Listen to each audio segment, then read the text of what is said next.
اور محمد آل محمد صلوات.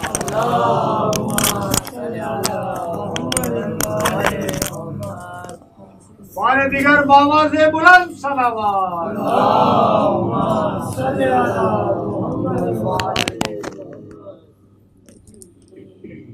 آواز بلند تر صلوات.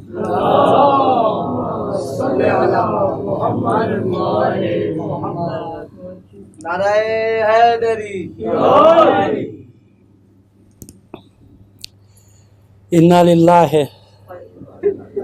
و انا الیہ راجعون رضاً بقضائہ و تسلیما لامرہ. عزاداران حسین، جب محرم کا چاند نمودار ہوا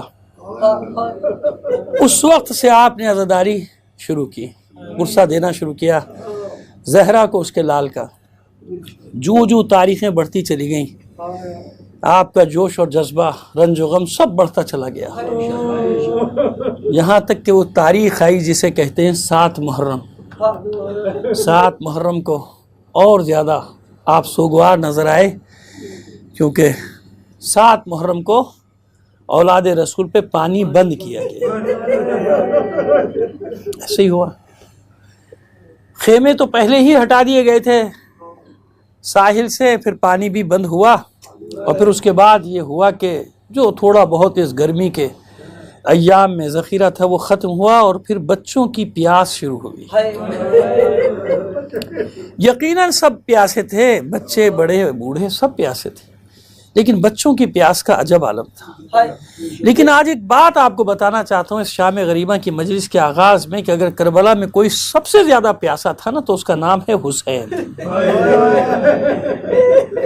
جی، اب تک ہم نے جناب علی اصغر کی پیاس کا سنا ہے نا، یقیناً اتنے پیاسے تھے کہ جناب سید الشہداء خود فرماتے ہیں کہ لستکم فی یوم عاشوراء جمیعا تنظرونی کیف استسقی لطفلی فابوا ان یرحمونی. اگر کاش تم یوم عاشور، روز عاشور میرے پاس ہوتے اور دیکھتے کہ میں کس طرح اپنے شیرخوار کے لیے پانی مانگ رہا تھا. ظالموں نے رحم نہیں کھایا ہے نا، لیکن اس سے بھی زیادہ پیاسا ہے میرا حسین. اسی لیے جناب سید الشہداء کے باب میں کہا جاتا ہے نا کہ پیاسوں کی جب سبیل لگائی جاتی ہے تو حسین کا نام، پانی پیو تو حسین کو یاد کرو. ایسے ہی ہے نا.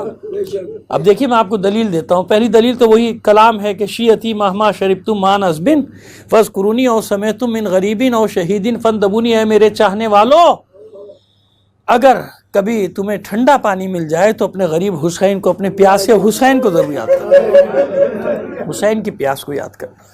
اور دوسری دلیل آپ کو دے دوں کہ جب شہزادے علی اکبر جنگ کرتے ہوئے واپس پلٹے تھے نا، درمیان میں واپس پلٹنے کے بعد کہا تھا بابا پیاس مارے ڈالتی ہے، اگر تھوڑا سا پانی مل جاتا ابھی جنگ کے نقشے کو پلٹ کر رکھ دیتا. تو حسین نے یہ فرمایا تھا کہ میرے لال پانی کا بندوبست تو نہیں ہو سکتا، امتحان کی اس منزل میں ہے نا حسین، ایسا کرو کہ اپنی زبان میرے منہ میں دے دو. دیکھیے یاد رکھیے شہزادے علی اکبر جنگ کر کے آ رہے ہیں، ابھی حسین نے جنگ نہیں کی ہے. ادھر علی اکبر نے زبان دہن مبارک امامت میں دی اور گھبرا کے واپس نکالی یہ کہہ کر کے بابا آپ کی زبان تو میری زبان سے بھی زیادہ. حسین کس سے کہے کہ میں کتنا پیاسا ہوں؟ ابھی میں بتاتا ہوں آپ کو حسین کی پیاس کا عالم، جہاں حسین نے خود اپنی پیاس کا ذکر کیا ہے میں آگے چل کر بتاتا ہوں. لیکن بات سمجھ میں آ گئی کہ کربلا میں اگر کوئی سب سے زیادہ پیاسا ہے تو وہ کون ہے؟ وہ ہے میرا حسین، وہ ہے آپ کا مولا حسین. 7 محرم سے آپ اور سوگوار نظر آئے، آپ کو نہ دن کا ہوش نہ رات کا ہوش، صبح و شام عزاداری عزاداری عزاداری ایسے ہی ہوا. اور پھر 9 محرم سے تو آپ کو بالکل ہی اپنا ہوش نہیں. 9 محرم کی صبح ہوئی اور اس کے بعد عاشور تک، عصر عاشور تک مجلس جلوس، رات بھر آپ نے شب داری میں گزاری، یا اعمال کرتے ہوئے گزاری، یا ماتم کرتے ہوئے گزاری. ایسے ہی ہوا نا، شب عاشور ایسے گزارا. لیکن آخر انسانی جسم ہے نا، انسانی فطرت ہے کہ جتنی بھی آپ نے مشقت کی آخر ایک ایسا وقت آتا ہے کہ تھکن جسم پہ حاوی آتی ہے نا.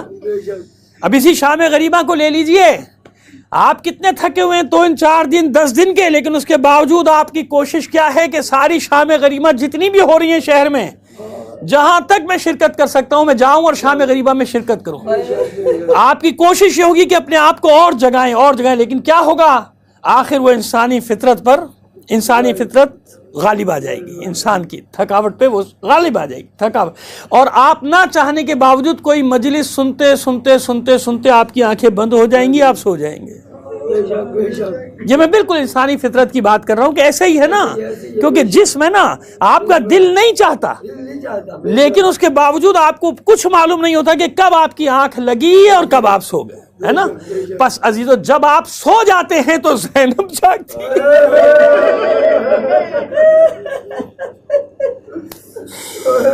جب سب سو رہے ہوتے سو جاتے ہیں تھکار کے، تو زینب ایک ٹوٹا ہوا نیزہ لے کے اٹھتی ہے پہرا دینے کے لیے۔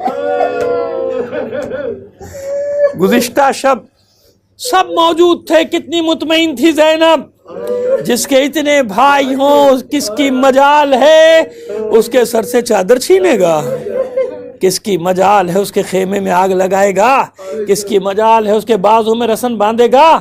لیکن جب عصر عاشورہ زینب کے کانوں میں بھائی کی آواز آئی، حل من ناصر ینصرنا، حل من مغیثنا، حل من مغیث یغیثنا، جب یہ آواز آئی ہے نا، اس کے بعد تھوڑی دیر کے بعد جب حسین نے علی اصغر کو بھی خاک کے سپرد کر دیا، سپرد لحد کر دیا، اور حسین خیمے میں داخل ہو کے ایک ایک کا نام لے کر آواز دے رہے، زینب، رقیہ، ام کلثوم، ام لیلہ، ام رباب، سکینہ، تم سب پر حسین کا سلام۔ اب سوچئے بیویوں کا کیا عالم ہوا ہوگا، جانتی ہیں کہ اب یہ آخری سہارا بھی گیا۔ اب اس کے بعد جو حالات ہونے والے ہیں سب بیویوں کے علم ہے نا۔ اب مجھے بتائیے کہ کیسا گریہ ہوگا، کیسا ماتم ہوگا، بیویاں پچھاڑے کھا رہی ہیں، اور حسین بھی کسی بیوی کو رونے سے روک نہیں رہے،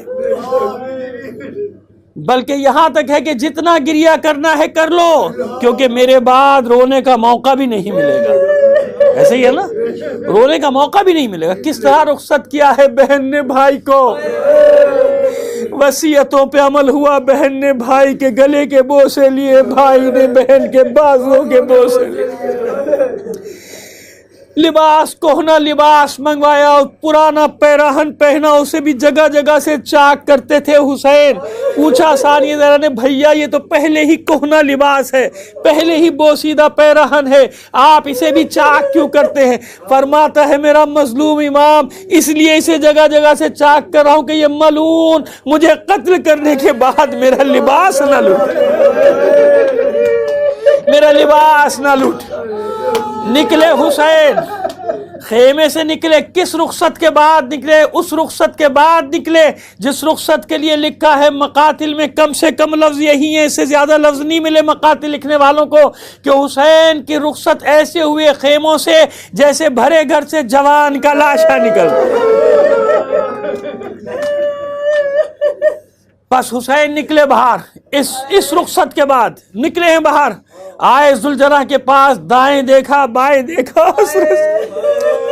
اپنے شیروں کو آواز دیتا ہے، حسین عباس، علی اکبر، اے حبیب ابن مظاہر، اے ابن اوسجا، میں نے تم میں سے ایک ایک کو سوار کرایا تھا، اب تمہارا مولا میدان میں جا رہا ہے، آؤ اپنے مولا کو سوار کراؤ۔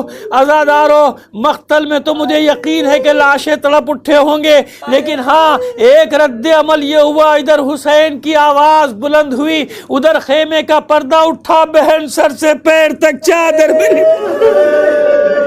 خیمے سے باہر نکلی، ذوالجناح کی باگ تھام کر کہتی ہے، بھیا تجھے تیری بہن زینب سوار کر۔ اس طرح رخصت ہوئے حسین، میدان میں پہنچے، آخری بار حجت تمام کی، بتایا دیکھو میں کون ہوں۔ جب کوئی اثر نہ ہوا، ادھر سے حملہ ہوا، علی کے لال نے کتنے پہروں کا پیاسا ہے کوئی نہیں جانتا، اتنے پیاسے علی کے لال نے جب حملہ کیا، پہلا حملہ ایسا تھا کہ کوفے کی سرحدوں سے لشکر ٹکرانے لگا، علمان الحفیظ کی آوازیں آئیں، زہرا کا لال حملہ کر کے واپس پلٹا، گنج شہیداں کا رخ کر کے کہتا ہے، میرے شیرو، اے میرے جانثارو، میں نے تمہارے ایک ایک وار پہ داد دی تھی، دیکھو اب تمہارا مولا حسین جنگ کر رہا ہے، آؤ اب اپنے مولا کی بھی تو جنگ دیکھو، اب اس حسین کی جنگ دیکھو جو 72 لاشیں اٹھا چکا، اب اس حسین کی جنگ دیکھو جو کربلا میں سب سے زیادہ پیاسا ہے۔ حسین نے دوسرا حملہ کیا، تیسرا حملہ کیا، بتا دیا کہ اب بھی چاہوں تو تلوار سے تمہیں زیر کر سکتا ہوں۔ بس اس کے بعد ہاتف غیبی کی ندا گونجی ہوگی، یا ایتھا النفس المطمئنہ ارجعی الی ربک راضیۃ مرضیہ۔ علی کے لال نے ذوالفقار کو نیام میں ڈالا، رضاً بقضائہ و تسلیما لامرہ۔ معبود یہ تیرا بندہ حسین تیری بارگاہ میں حاضری کے لیے تیار ہے، تیار ہے تجھ سے ملاقات کے لیے۔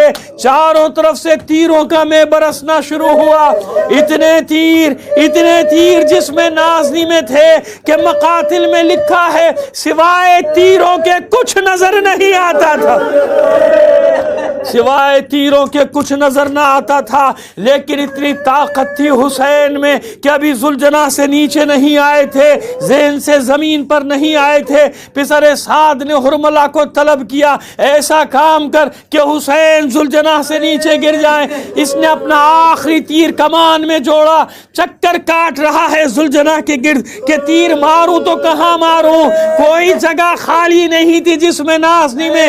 جب سامنے کی طرف آیا پیشانی پہ سجدے کی جگہ خالی سجدے کی جگہ خالی نظر آئی، بہت قریب آ کے تیر کمان میں جوڑا، پیشانی کو اپنے تیر کے نشانے پہ لے کے اب جو تیر پھینکا اتنے نزدیک سے یہ تیر مارا تھا کہ تیر حسین کی پیشانی کو توڑتا ہوا اندر تک پیوست ہو گیا۔ بس اس تیر کا لگنا تھا، زہرا کا لال ذوالجناح پہ ڈگمگانے لگا۔ بس اس وفادار نے جب یہ دیکھا کہ میرا سوار گرنے والا ہے، اپنے چاروں پیر چیر دیے تاکہ بلندی کم سے کم ہو جائے۔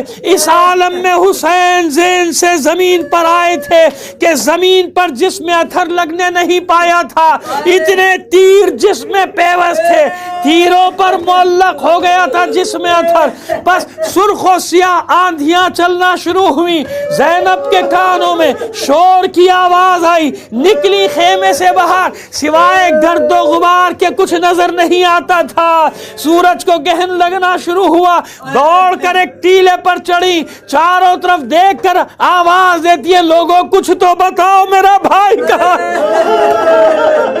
میرا ماجایا کہاں ہے؟ او پسر ساتھ تو دیکھتا ہے فرزند رسول قتل کیا جاتا ہے۔ بار بار ٹیلے سے اترتی تھی، اس طرف جاتی تھی، اچانک ہاتف غیبی کی ندا گونجی، الا قد قتل الحسین بکربلا، الا قد ذبح الحسین بکربلا۔ کوئی بعید نہیں یہ ندا دینے والے جبرائیل رہے ہوں، پس حسین قتل کر دیا گیا، حسین ذبح کر دیا گیا۔ زینب نے گھبرا کر سید سجاد کے بازو کو ہلایا، سید سجاد اٹھو، یہ کیسا شور ہے؟ سید سجاد ٹیک لگا کر بیٹھے، فضہ سے کہا اماں فضہ ذرا خیمے کا پردہ تو ہٹانا۔ اب جو خیمے کا پردہ ہٹایا، کھڑے ہو گئے سید سجاد کہتے ہوئے السلام علیک یا ابا عبداللہ۔ زینب اور ام کلثوم نے گھبرا کے خیمے سے باہر کی طرف دیکھا تو کیا منظر تھا، نوک کے سنا پر حسین کا سر، فتح کے شادیانے بج رہے تھے اس لشکر میں۔ بس آغاز ہو گیا، کچھ دیر جشن منانے والوں نے جشن منایا، اس کے بعد حکم دیا گیا کہ خیموں کو لوٹ کر آگ لگا دو۔ گھوڑوں کی ٹاپوں کی آوازیں آنی بلند ہوئی، ارے جس کے گھر میں 72 لاشیں پڑے ہوں وہاں پرسہ دیا جاتا ہے، وہاں تعزیت دی جاتی ہے۔ یہاں بچے حیران ہیں کہ یہ گھوڑوں کی ٹاپوں کی آوازیں کیسی ہیں. پس یہ لشکر ایک بار اس طرف سے آیا, ادھر نکل گیا, خیمے گر گئے, بیبیاں ایک خیمے سے دوسرا خیمہ, دوسرے خیمے سے تیسرا خیمہ, جو خیمہ وہ لوٹتے جاتے تھے اسے آگ لگاتے جاتے تھے, آخری خیمہ بچا. اور جانتے ہیں آپ, جب خیموں سے نکلتی تھی جلتے ہوئے خیموں سے زینب پشت پہ کچھ لادے ہوئے ہوتی تھی.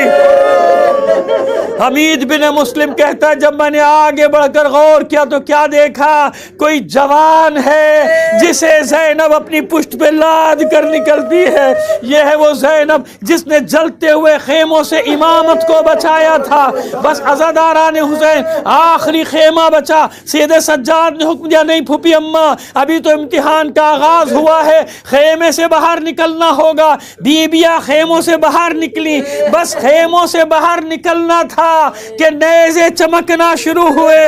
نیزوں کی انیوں سے رسول زادیوں کے سروں سے چادروں کو چھینا جاتا. کیا گزرتی ہوگی گنج شہیدہ میں شہداء کے کٹے ہوئے لاشوں پر. کوئی بعید نہیں کہ یہ لاشیں تڑپتے ہوں, آوازیں آتی ہوں آل رسول کیا کرے, موت نے مجبور کر دیا, پھر زندگی مل جائے پھر آپ پر قربان کر دیں گے. خیمے جل چکے, چادریں چھن چکی, سکینہ کو تماچے لگ چکے. لوٹنے والے لوٹ کر چلے گئے, تھک ہار کے اپنے لشکرگاہ میں پہنچ گئے. بس اب شام کا آغاز ہوا. عاشور کا سورج یہ سارے منظر دیکھ نہ سکا, قیامت تک کے لیے شفق کی سرخی لے کر غروب ہو گیا. بس ادھر سورج غروب ہوا, ادھر زینب نے ام کلثوم کے ساتھ مل کر بچوں کو ڈھونڈنا شروع کیا. بچے بیبیاں بکھر گئے تھے میدان میں, ڈھونڈنا شروع کیا. جلے ہوئے خیموں کی راکھ سے کچھ ٹکڑے اٹھائے بچھائے, وہاں سب کو جمع کرنا شروع کیا. سب کو ڈھونڈ ڈھونڈ کر لے آئی زینب. آخر میں ایک بچی کا معلوم نہیں ہوتا کہ وہ کہاں ہے, ایک بچی کا پتہ نہیں ملتا وہ کہاں ہے. حسین کے سینے پر سونے والی سکینہ, حسین کے سینے پر سونے والی سکینہ نہیں ملتی. سب مل گئے. زینب رات کی تاریکی میں نکلی. شہزادی ام کلثوم ساتھ ساتھ آواز دیتی جاتی ہے میری بچی کہاں ہے, میری بچی کہاں ہے. حسین نے تجھے میرے حوالے کیا تھا, میں اپنے بھائی کو کیا منہ دکھاؤں گی. اسی طرح آوازیں دیتی ہوئی ایک نشیب کی طرف بڑھی. نشیب سے ایک آواز آئی, آہستہ آہستہ بولو میری بہن زینب, آہستہ, میری بچی ابھی سوئی ہے. آواز کی سمت میں جب دونوں بہنیں آگے بڑھی تو کیا دیکھا, ایک لاشا جس کا سر بھی نہیں, جس کا لباس بھی لوٹ لیا گیا, جس کی ایک انگشتری نکالنے کے لیے انگلی کو قلم کر دیا. پامال شدہ لاشا پڑا ہے. سمجھ گئی زینب کہ یہی میرے بھائی کا لاشا ہے. دیکھا بچی اطمینان سے سینے پہ سر رکھ کے سو رہی ہے. آگے بڑھی, آہستہ سے اٹھایا سکینہ کو. سکینہ کہتی ہے پھوپھی اماں مجھے بابا کے سینے پر سونے دو. پھوپھی سوال کرتی ہے میری بچی ٹھیک ہے, یہ میرے بھائی کا لاشا ہے, لیکن یہ بتا دو چیزوں سے لاشے کو پہچان, دو چیزوں سے لاشے کی پہچان ہوتی ہے, ایک لباس سے, ایک چہرے سے. ارے اس لاشے کے بدن پہ سر بھی نہیں ہے, لباس بھی نہیں ہے, یہ پامال ہو چکا گھوڑوں کی ٹاپوں تلے. تو نے پہچانا کیسے کہ یہ تیرے بابا کا لاشا ہے؟ بچی کہتی ہے پھوپھی اماں جب میرا دامن جلا ہوا تھا, میرے کانوں سے لہو بہ رہا تھا, میں دوڑی تھی قتل گاہ کی طرف, دوڑتی جا رہی تھی, چلاتی جا رہی تھی, بابا بابا بابا کو آواز دے رہی تھی. پھوپھی اماں اس لاشے سے آواز آئی, میری بچی سکینہ میرے پاس